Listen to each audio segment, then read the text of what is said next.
He always had different monkeys and, Bubbles, the chimp, who's now a giant gorilla in some cage somewhere. You had the notion of Michael Jackson buying the Elephant Man's bones, and you had the shrine to Elizabeth Taylor, and you had all this crazy stuff that was going on in his life, that some of which was actually going on, and some of which was just sort of a creation of the people who were working for Michael. Earlier in his career, Michael understood that these, what you call eccentricities, could be used to his advantage. And he wanted his career to become the greatest show on earth. And so Michael Levine and Michael Jackson were beginning to conceptualize ideas that had to do with promoting Michael as a spectacle. You'd get a call from somebody associated with Michael, a publicist or a second-tier person, and they'd say, well, Michael's going to be at da-da-da tonight. He was always doing these photo ops that weren't photo ops, but that would somehow leak out. Thus, you had things like the hyperbaric chamber, where Michael was supposed to be sleeping in this thing, and it would make him be able to live to be 100. He had himself photographed in the chamber and then passed the pictures out to the American tabloids. God knows why. It was just a bizarre wacko-jacko. I have a special awareness and interest in that story, of course, because I was the one who did it. Somewhat bizarrely, Michael then fought back against his sometimes self-perpetuated press intrusion, drawing upon a montage of headlines and images to plaintively plead, "Leave me alone."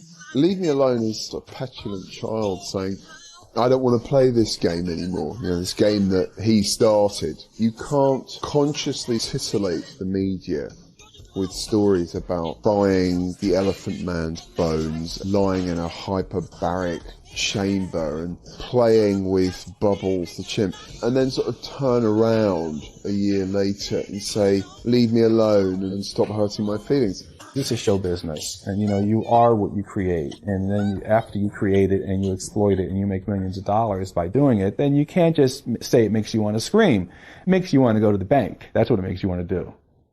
He's caused his own situation to happen. He complains about all the attention he gets on one level, and then he wanders around in masks and all that. I know a lot of high-profile celebrities who wander about freely. Michael took my wife and I to Disney World, and within minutes, there were 5,000 people at least.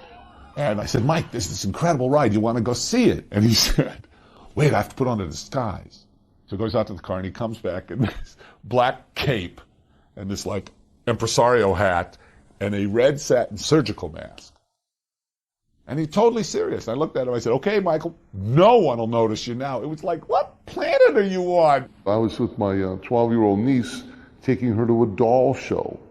And I saw out of the corner of my eye this burn victim, all wrapped up, his face, his hands, and everything.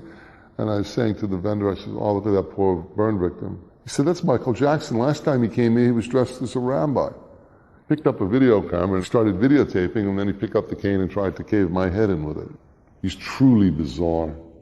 If you live by the sword, you die by the sword. And if you live by the media, often you die by the media. And I'm not sure that isn't true for Michael Jackson.